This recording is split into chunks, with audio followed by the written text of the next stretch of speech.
Welcome back, Wolfpack. Verlis here, and this is how to use Sigilyph. Now, Sigilyph is a Pokemon that has just borderline stats, from 103 on the special attack, 97 on the speed, 80 on the defenses, and 72 on the hit points.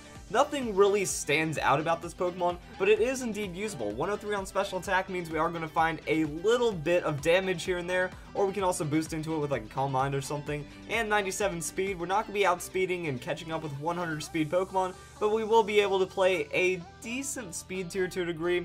And then the defenses don't look that great, but if we boost into them hard enough, we might be able to make it work. Look at its typing, it's a Psychic Flying type, and I don't really know how to describe this. From like a lore and non-competitive standpoint, it's pretty cool, it makes a lot of sense for the Pokemon, but competitively, it gives you not that great of an offensive stab in trading you a lot of weaknesses. Rock, Electric, Ice, and then Ghost and Dark. So weakness is going to be pretty high, and then we have the immunity to ground. So it's really weird because like the Pokemon feels like it wouldn't be as interesting without the flying, but then that just really hurts it competitively. So that's what we're dealing with. Hopping into Pokemon Showdown, we're going to see how to use Sigilyph, and it's mostly just going to be a tanky Pokemon, which is surprising because it doesn't have tank stats. So we're going to have to heavily invest in those defenses and hope for the best. So first off, the way I was thinking Sigilyph's weakness works out means that it's going to be opposed by threats of all kinds. Now you're going to see Dark Pulse, but you're also going to see Knockoff. Now you're going to mostly see physical from Stone Edge and Rock Slide, but then Ghost, Electric, and Ice are also going to be really special. So having maybe a bit more defense, because Pokemon are going to be generally physical, is kind of how to look at it. And then even defenses from there. Also, the thing that makes you so tanky is Cosmic Power. Cosmic Power is a very interesting move because it raises your defense and special defense by 1, but mostly frail Pokemon get it, that there's not really too many tanky Pokemon that make absurd usage of Cosmic Power, so if you can get 1 or 2, then Sigilyph becomes a tank, and you can't do anything to it because of Magic Guard. So I can see why this Pokemon wants to run as a tank, that besides its low defenses, Cosmic Power Magic Guard with Sustain from Roost is going to be absolutely absurd. For those of you guys who don't know what Magic Guard does, Pokemon can only be damaged by direct attacks. Can't get Toxic Stalled. Burn doesn't really matter because we're also a special attacker, not taking any extra damage from anything. We don't take Stealth Rocks damage, so we can switch in and out of Stealth Rocks. We're only going to take damage from moves that are directly hitting us. That's a good or a bad thing, depending if it's always going to be like a super effective hit or whatnot. But that's why we have Cosmic Power, to try to give us as much stats as possible.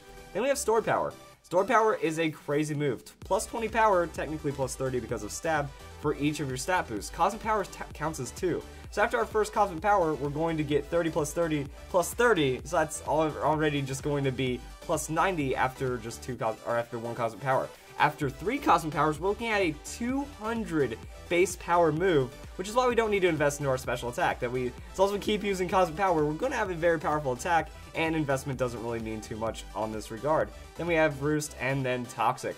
Now Toxic, just for stalling, that you throw out the Toxic with Stored Power, that can be pretty nice, but if you notice, our only offensive move is going to be Psychic, which is why we might want to run Dazzling Gleam. Since we are going to be walled out by Dark-type Pokemon, and Dark is a weakness, carrying Dazzling Gleam is going to be okay, because we're not investing in special attack with this, not affected by Cosmic Power, we're not using Calm Mind or anything on this set, so Dazzling Gleam means that we have to hit Dark-type Pokemon just a bit. Hopefully they don't have hard sustain, and hopefully we already have a couple of Cosmic Powers so we don't get destroyed. And this is where Sigilyph comes in as an interesting dynamic. It's all about getting those first couple of Cosmic Powers safely, even though you have a lot of weaknesses, and that's the problem, which means you might want to lead with Sigilyph. You lead with it, they might go for Stealth Rocks, they might try to status you. It's not going to work because of your Magic Guard ability, so you might be able to get 1 or 2 free Cosmic Powers from that. However, they might still have Dark-type Pokemon on their team, they might still have hard-hitting Ice or Electric-type Pokemon, which is also a problem. So depending on how fast you get set up is going to be Sigilyph's absolute strength right there. However, if you have, say, Dark-type counter Pokemon, you have a lot of things that can remove threats. So say you knock out a heavy-hitting Electric-type Pokemon and one of their Dark-type Pokemon, well now you don't need to worry about Dazzling Gleam, so you can pump all of your resources into Stored Power, and you're going to get more and more power from that, and then you can kind of finish off the game with Sigilyph now that all their threats are gone. However, that's how you play any tank. You remove the 1 or 2 big threats on their team, and then the Pokemon eventually wins out the game. So it's kind of understanding the win condition and playing the risk-reward. Are you going to have a better time setting up against their lead, or are you going to have a better time setting up even though there still might be some hard-hitting threats, because this is still neutrally possible to get 1-shot, but it's also possible to get 2-shot. that's a problem. That means you're always stuck roosting until they like run out of PP, or you run out of PP, and maybe you can squeeze in Cosmic Power somewhere, but it's going to be a hard battle if you're going up against a hard-hitting Pokemon. However, if you can find that 1 or 2 turns, just get Cosmic Power, even if they bring in the sweeper, then you still might be able to wall them out, and that's where it's good. Next up, we do have Sigilyph, but this time with Flame Orb. The benefit of leftovers is obviously going to be free health. So if you're using leftovers with Roost, that could be enough sustain in turn to save you the game. However, Sigilyph can actually make an effective Will-O-Wisp because of Flame Orb and Psycho Shift. Also, it's going to have 100% accuracy. This is kind of huge right here because Will-O-Wisp, Toxic, they don't have perfect accuracy. Psycho Shift has 100% accuracy, which means that you don't have to worry about it missing and ruining your turn. And because you can run the Flame Orb, it means you have a refreshable Will-O-Wisp with perfect accuracy that Magic Guard doesn't really care about. Running Flame Orb means you're not going to see Thunder Wave, you're not going to be put to sleep as well, as long as it's not on that first turn while Flame Orb's setting up, or unless it's after a Psycho Shift, because it removes your status, then your Orb gives it right back to you. So you're going to be safe from status a majority of the time that aren't going to be doing damage to you, which could be really nice. You get paralyzed, that could really set you back a bit, but then you Psycho Shift them, so at least with this set you can kind of play around with that pretty well. Then instead of Cosmic Power, we're going to want to run Calm Mind. Calm Mind means that we have that Calm Mind burn engine, that they're losing attack and we're gaining special defense, so nothing can touch us theoretically, and all we have to do is keep using Psycho Shift whenever we need to. Extra bit of damage from that, which means we can kind of more safely run the stored power.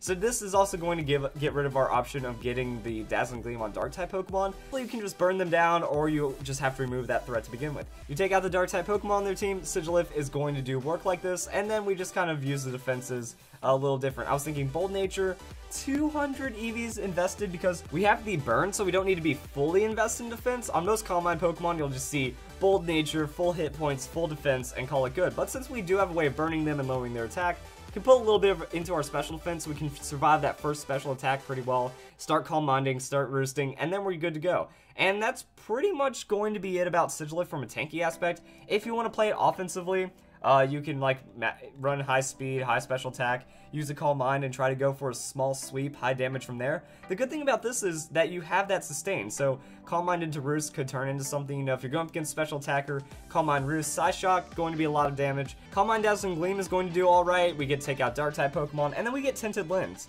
Tinted Lens is nice because not very effective hits are doubled, so pretty much they become neutral on not very effective hits unless it's 4 times resisted. So that means our Psyshock is going to have a good amount of damage. Calm Mind once or twice in the Psyshock, and then you're going to hit everything really hard. Probably harder than they're hitting you for the Roost damage. Now the main problem here is we're playing it like a sweeper. We're going to be frail with 80 on the defenses and 72 on the hit points, and it's not really going to do much for us. So it does put us in an awkward situation that if we want to, we could maybe cut down on the special attack, put in some hit point investment. That way we don't get naturally blown up. If we get in the Calm Mind War, or if we're going up against Special Attacker, we could be a legitimate tank against Special Attackers like this, and then maybe a little bit more in Special Attack. We could cut off speed and then run something like a Salac Berry. Now things are starting to become a mess. However, if we're tanky with Roost, there's a good chance we might survive in the red from something that we get drop below 25%. With Salac Berry boosting from there, now we're going to have legitimate sweeping, still pretty tanky, and then just a lot of damage after we go 1 or 2 Calm Minds into Salac Berry, then we just sweep with Psyshock, Dazzling Gleam. Pretty precise to set up, but very devastating if it works, and then we're still going to have a good amount of special attack damage. It's really just weird stuff, which is why I'd rather run Sigilyph as a cool tank, because Magic Guard with Calm Mind and Stored Power is really fun. Now in double battles, Sigilyph is going to be able to like Flame Orb, Psycho Shift with Tailwind, so first turn you set up the Tailwind, then your Flame Orb activates, and then you can Psycho Shift really fast, so it's like having that reliable Will-O-Wisp under a very, very high amount of speed, and then you can not take down your opponent's physical attackers like that. Now, the main problem I see here is that your first turn, you're still going to be, like, open to Rock Slide from Landorus or all kind of weird physical attacks that you'll see, so I'd recommend a little bit more defensive investment initially, like Bold Investment with 136 EVs in defense, that way you can survive stuff, and then you still have your special defense, so you can survive other stuff. That's really all Pokemon is about, surviving stuff. And then we have Roost, so we throw on the Roost, that's going to give us Sustain.